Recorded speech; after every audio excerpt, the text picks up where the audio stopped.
Shalom, Kahalagimla, Alhaina Yahawashi, Rawchaa Qadash. Honors unto you, elders, apostles, of great and stone salutation. So that you sincere Gimote, Yahawashi, Rawchaa Qadash, Makatham, to the elect. Is this your God? Okay, you so-called NEGROES with Indian nations. Is this your God? The black woman? All of you Israelites, in fact, is this your God? You have a camel toe poking out at the graveyard. Is this your God?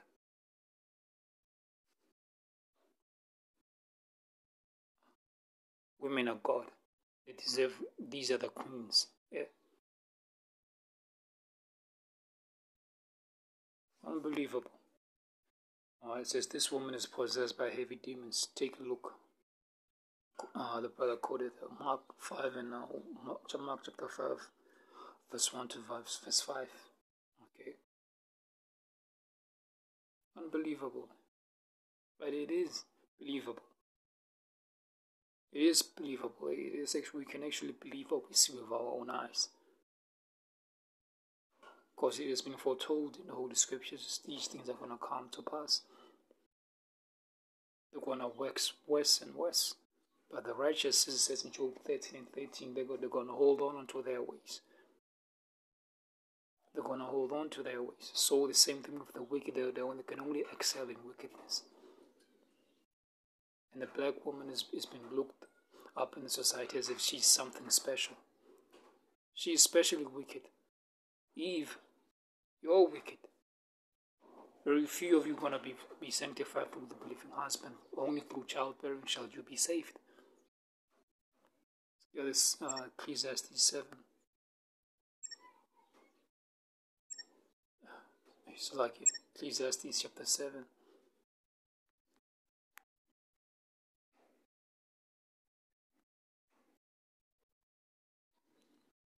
And these are the times we live in. It's either the righteous, Yahawashi, he's awakening his elect, and they've been sealed. And the wicked, they've been sealed, with their consciousness have been sealed with a hot iron and being deceived more and more, getting mocked for judgment. Elect are being sealed. The same thing with the wicked of the so-called Negroes, Hispanics, Native Americans, of which you Israelites, the Hebrew Israelites, according to the Holy Scriptures, those who have been condemned. Okay, even Yahawashi said in St. John the 3rd chapter, this is the condemnation that the light has come into the world. Men love darkness rather than light. Ecclesiastes chapter 7, verse 26 says, I find more bitter than death the woman whose heart is snares and net, and her hands as bands, who so pleaseth the Most High shall escape from her, but the sinner shall be taken by her. And this vile thing, this beast, as he said, she self-proclaimed Israelite. Those of you who saw this piece of nothing, you already made up, jump to your own conclusion, thinking this she represents the elect. She does not represent the elect, okay, women of Yasharal. She's not a representation of the elect lady. 1 John, 2 John, chapter 1. They held on to the elect lady and her children, whom I love in the truth. And not only, it says, and not I only, but also all they that have known the truth. The whole volume of the book. And we know what the scripture says about the woman, how she's supposed to behave. The proper characteristics of an Israelite woman. Especially of those who will be found worthy to be saved through childbearing. What is their behavior? What is expected? What is expected of them? And this kind of behavior you see over here. This kind of behavior working being out there at the cemeteries is not the behavior of an elect lady. Naked at the graveyard.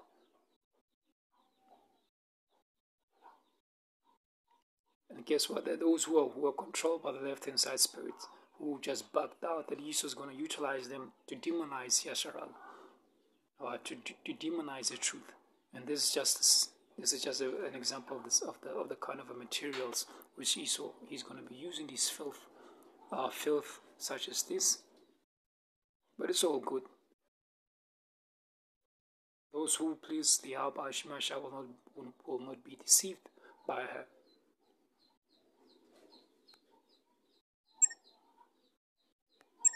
First John 2, 2 John chapter 1 and 2 says, the elder unto the elect lady and her children, whom I love in the truth, and not I only, but also all they that have known the truth. Anybody who's truly in the right state of mind, who have received the breath and the skin in them, they won't love this kind of type of behavior. You would be condemning this crazy bugged out, piece of flesh. She's an abomination. She's not an Israelite. She's a heathen. Cast her out as a heathen. She has been cast out by Yahawashi as a heathen. Look at her actions. It says, for the truth's sake, which dwelleth in us, and shall be with us forever. Just grace be with you, mercy and peace from the Most High Heavenly Father, and from the Lord Yahawashi, the Son of the Father, in truth and in love. And there's no grace that's going to be found in her when judgment comes in, when peace. There won't be any peace from her when Yahawashi finally brings judgment upon Babylon and those who are in the same mind state, a mindset as her, will not find any peace when judgment runs down as water very soon. And those who are uplifting the same type of behavior, you won't find no mercy. There will be no peace. Scripture tells you unto the Most High says, there's no peace unto the wicked. Jeremiah the 5th chapter, if I'm not mistaken, the Lord said, from among my people I found wicked men. You see, it says, among my people I have found wicked men. So let's get this book of Jeremiah.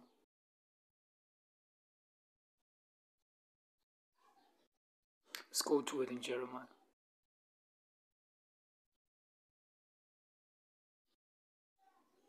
Chapter 5. Chapter 5.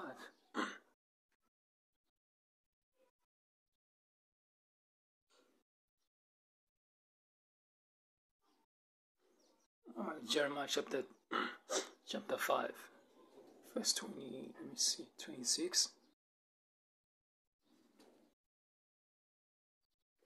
In fact, let me start at verse 23. It says Jeremiah chapter 5, verse 23.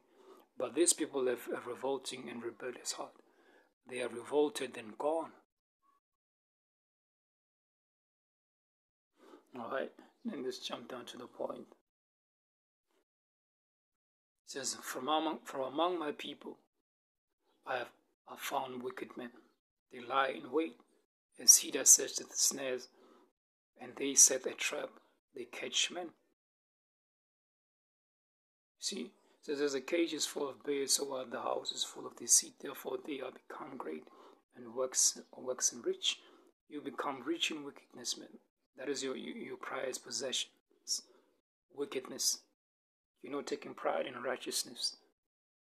That's why it also says in prophecy in Jeremiah, the book of Isaiah, he that departed from wickedness maketh himself a prey.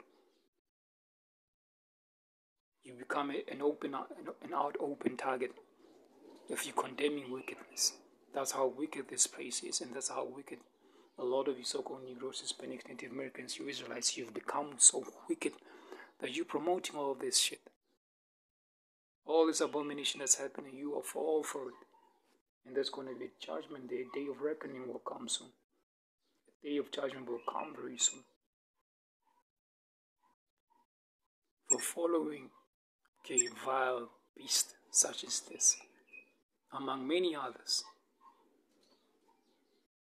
That's why the scripture says that in the Apocrypha in Ecclesiasticus, of a woman came the beginning of sin, and through her we all die. It's just a prime example of it. It's an example of it. This is just an example of it. Through her we all die. Of a woman came the beginning of sin, and through her we all die. Let's get this in Timothy, 1 Timothy 5. This is my last precept and close off. Alright, 1 Timothy. What happened?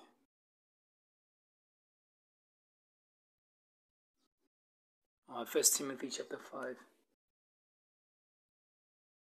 This is not the behavior of an elect lady.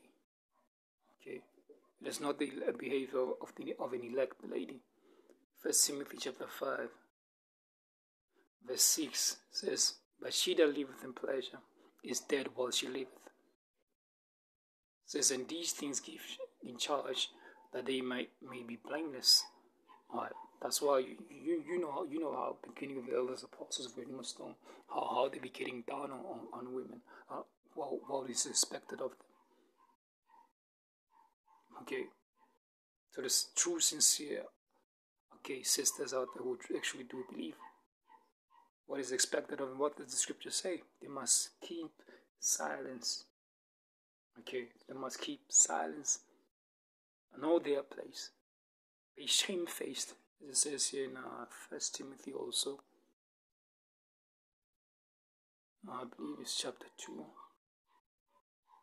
What's going on here? 2 Timothy chapter 2.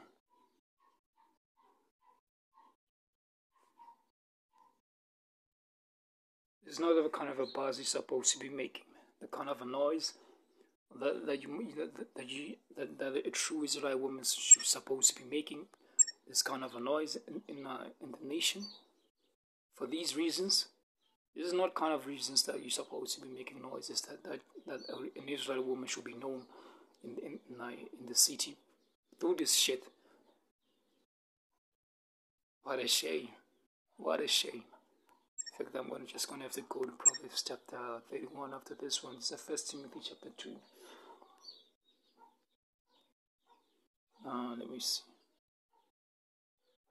1 Timothy chapter 2 verse 9 says, "In like manner also, that women adorn themselves in modest apparel, with shamefacedness and sobriety, or not with braided hair, or gold, or pearls, or costly array, but which becometh women professing godliness with good works." And what she's doing it is not good works.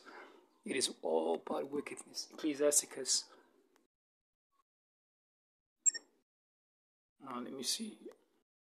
Ecclesiasticus. Let's go into this in your apocrypha. Ecclesiasticus.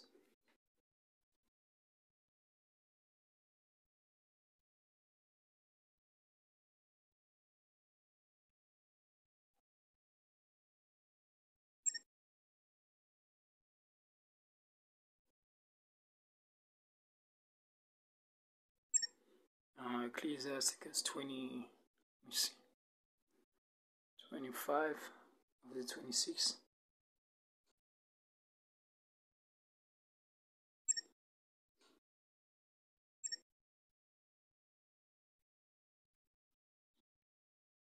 It's 25 and 26, let me see.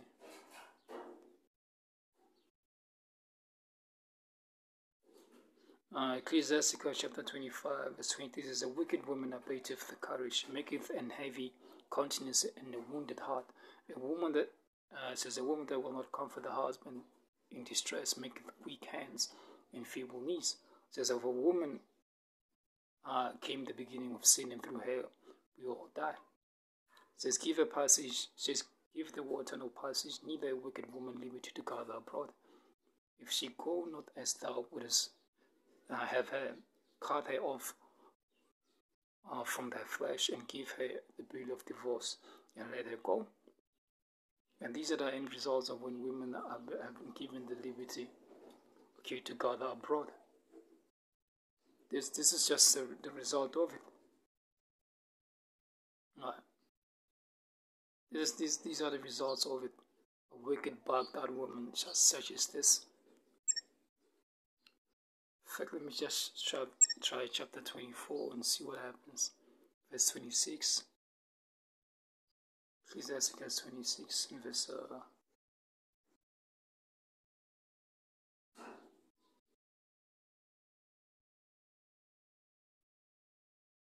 anyway, let me just go back here and let me just go back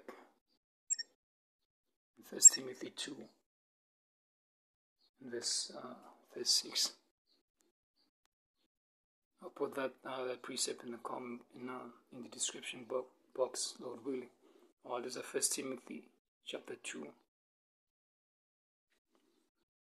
and verse 6. Then go to Proverbs.